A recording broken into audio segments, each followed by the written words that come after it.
Hello and welcome to another Replica Reviews video. Now today we have essentially another 1911 in front of you. However, this is the new Remington 1911 RAC. Now this gun is distributed here in the UK by SMK.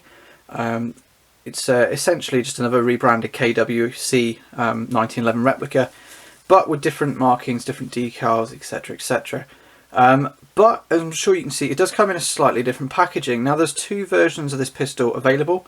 You can get a regular boxed version, which is much like any Cybergun Umarex kind of pistol that I'm sure you've seen on the market, or you can get this cased version in front of you. Cased one at the moment is retailing for £110 and the normal box version at £99, so just under £100. Although I have been told this is kind of a new release price. You know, once it's established itself on the market, I'm pretty certain they're going to put the price up to match and kind of compare itself with, well, pretty much every other 1911 on the market. So as you can see today, we do have the cased version. Yeah, it's quite a nice case. It's pretty kind of basic. It is, you know, much what you would expect from any kind of manufacturer, really. It's a case that does the job, but it's not going to do it in a pretty fashion. It is just a bog standard case. It does come with this little kind of card sheet that comes over the top, just got some basic things. It says authentic style 1911 grips. They are, you know, they're pretty standard, they're pretty realistic as such. You know, they're as realistic as a grip can be. You got realistic action and control. Yeah, I'll vouch for that. Pretty standard. You know, the slide release is exactly where you want it. Trigger functions exactly the same. The grip safety you can see on the back here, and it's, you know, it's essentially as close to a 1911 as you're going to get in the UK, without going to the Isle of Man, unfortunately. A couple of things on here. Just says full weight, a advised or claimed FPS rating of 320 FPS. Again, pretty average for an air pistol, really.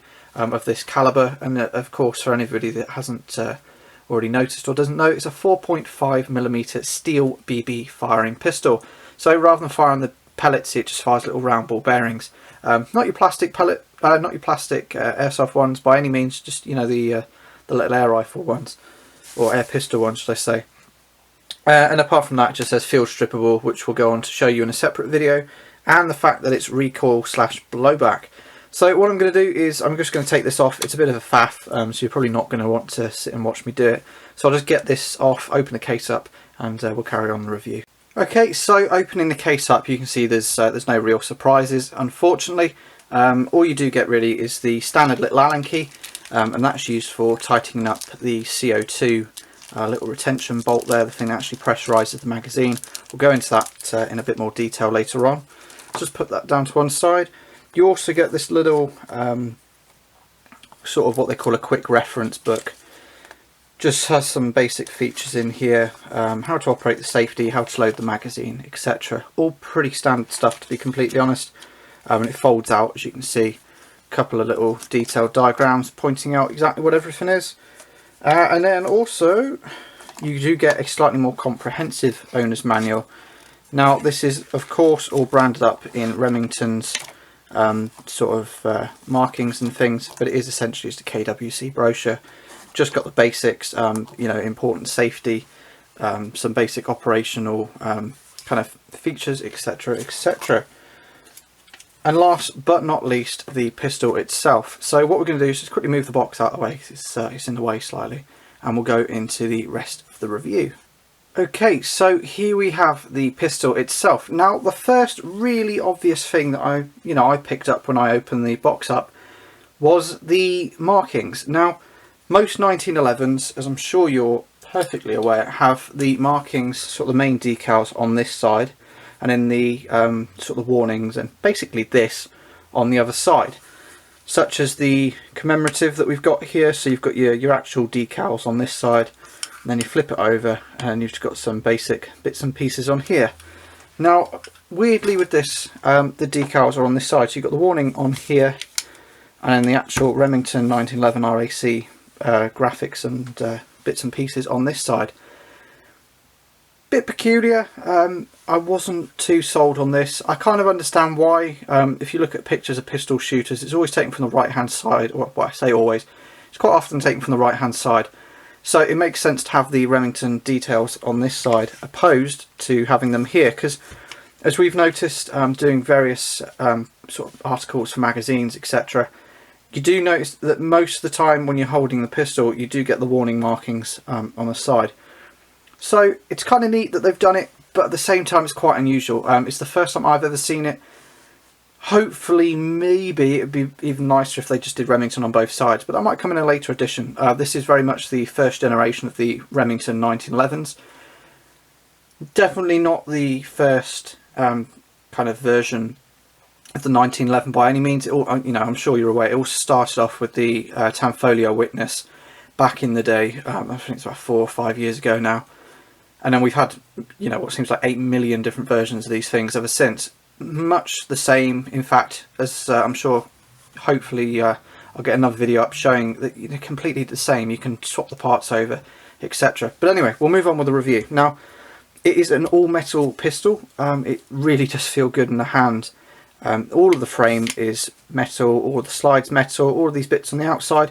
You know, it takes full metal to a new level, really. The only thing that isn't full metal is the grips. These ones are plastic. They are quite authentic, and you can fit actual 1911 grips on here. Quite often they just need a little bit of filing around this top edge just to allow for this little tubes to pass through behind the grip. But apart from that, you can fit some really, really good grips on here. I have seen these things polished and, you know, the grips changed beyond recognition in some cases, and they, you know, if you want a project gun, go for this one. You can make them look absolutely spectacular.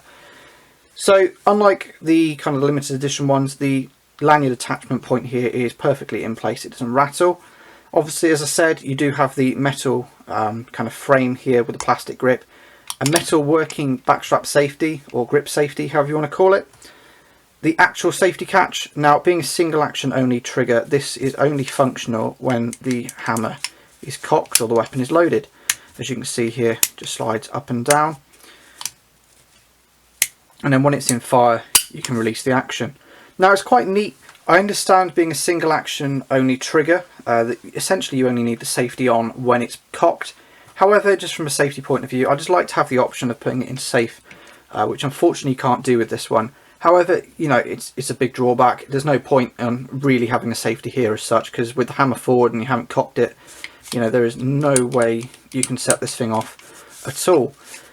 Moving on, magazine release catch is exactly where you'd imagine it would be for a 1911, and it does release out this rather standard looking 1911 magazine. Now, if you've seen any of our other videos, you'll see this is exactly the same magazine. So if you've got a 4.5mm 1911 out there, you can use this magazine throughout the guns. So whether it's Umarex, Cybergun, Swiss Arms, whoever's made your gun, they're all pretty much interchangeable. The only time you really have to worry is if you've got like a 6mm and you're trying to put a 4.5mm one up there, because obviously it's not going to work. It might feed in, but it's going to rattle around your barrel and just cause a whole load of pain that's, you know, quite frankly not worth it. The hammer, you know, you can either cock this yourself or you can rack the slide back like so to load it. Really neat feature this, as it's quite nicely demonstrated on its own. It does have the working slide lock. Now on the last shot it locks back in this position, very, very authentic and very realistic to firing a real 1911. Now once you've loaded the magazine or emptied the magazine, just release this forward and fire off the action, which is really nice. Now the sights unfortunately are just bog standard combat sights really. Quite low profile, no adjustment in them at all. But to be completely honest with these pistols, they are quite accurate. I don't really think you need to adjust too much. You're never going to get pinpoint accuracy with them. You know, you get some quite nice groupings, but never anything pinpoint. As far as putting match sights on, I'm not entirely sure really. I have never seen them done. Most people when they modify these guns just polish off the frame, polish off the slide and change the grips. Occasionally popping the trigger out for one of these nice sort of drilled triggers. But I've never really seen anybody playing with the sights. So if you know better, or if you know of somebody who's done it, feel free to post down below in the comments box. Be quite interested to see that, to see if it's done. Now flipping the gun over, as you can see, there's not really much going on here. The safety catch isn't ambidextrous, nor is the magazine release catch, which is a bit of a shame. You know, us lefties out there, it's really nice just to have the option of having an ambidextrous setup. However, you know, as I'm sure anybody that knows the real 1911s, you know, is aware, Not all 1911s have the ambidextrous kind of feature on them. Mostly it's the kind of custom made off-the-run production ones that people have had made for them that have the sort of the ambidextrousness. The Colts, as far as I'm aware, don't really have that, especially not the sort of the original style ones. You know, feel free to correct me if I'm wrong there, but it you know, it would have been nice to have the option. Again, on this side, all metal, plastic grips, etc. And they're, you know, they're really easy to change. You just quickly unscrew here. So, you know, it's a pretty standard pistol. Now, one thing I really do like about these guns, if I just take the magazine out quickly, wrap the slide back. Now, one feature I do love is the fact that you can look straight down through the port here, through the chamber. It makes checking that the gun is clear a lot easier, as hopefully you can demonstrate with this. You can just see down into the chamber, but you can also see down here. Now, call me sad, but I really quite like that feature. It just adds a certain edge of realism to it. It just adds a little bit of realism to it, and quite frankly, it's just something I appreciate. There's all too many of these pistols. You look at Umarex, ASG in particular. ASG are awful for it. You'll have a blowback pistol, but you know, you don't have an open chamber. You can't see what's going on. It's just really bland. That said, I've never really got on with ASG products, so you know, it's quite an unfair comparison to make there. However, you know, end of the day, each their own. Now, one thing I have just realised I've missed is the little safety here has decals. So what I'm going to quickly do is do something I've never tried before in a video. I'm just going to quickly pause it and zoom in, and we'll see if we can get some nice close-ups. Okay, so hopefully that's a little bit closer. Now, as you can see here, the safety catch, unlike a lot of other 1911s out there, just has an S and an F. Obviously, little red dot up here as well. Up for safety, as you can see, it blocks the red dot, so there's no danger. You know, red's often associated with danger. And then you just bring it back down into the fire setting. Obviously, you can see red. Now, the way that we used to teach this to people when they're actually using real steel is if you can see the red, as I've just said, is associated with danger. So if you can see red, it's live, it's ready to fire. And if you block that danger, it's then safe. Now, obviously, with the grip safety, it's fully functional. So even with the safety catch in the fire position, if I try pulling the trigger, as you can see, no movement at all. And as a result, the weapon would stay, or should I say the pistol would stay perfectly in its safe position. However, if I hold in the grip safety, as if, you know, I'm mimicking holding the pistol, pull the trigger, and obviously it fires off the action. So it's really nice. It's just one of those little functions that's really good to have on any kind of air pistol. It's just a double safety, you know, a fail safe as such. Now, it's really nice having the basic markings on here. I would say that this pistol possibly lends itself to being used as a sort of a learner pistol as such, just because it is so simple to use, and also just because it's marked here.